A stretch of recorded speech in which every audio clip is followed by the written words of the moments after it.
welcome back to CS Slurp's Fresh Noodle Fridays. Today we're making a fusion dish. We're making a gochujang spaghetti. It is everything that you want in a spaghetti. It's nice and thick. It's a little bit spicy. Got some good meatiness to it. Some roasted mushrooms in there.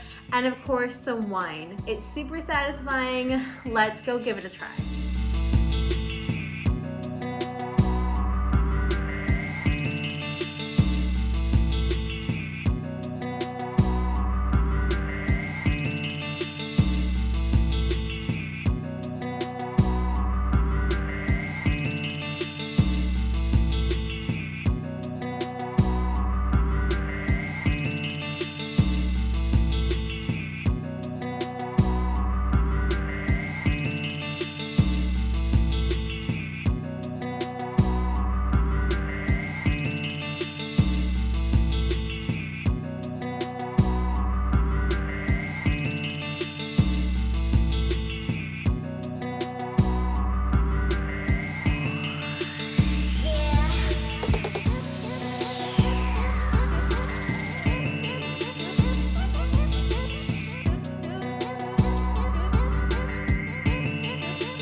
It's spicy, it's cheesy, it's tomatoey, it's super satisfying.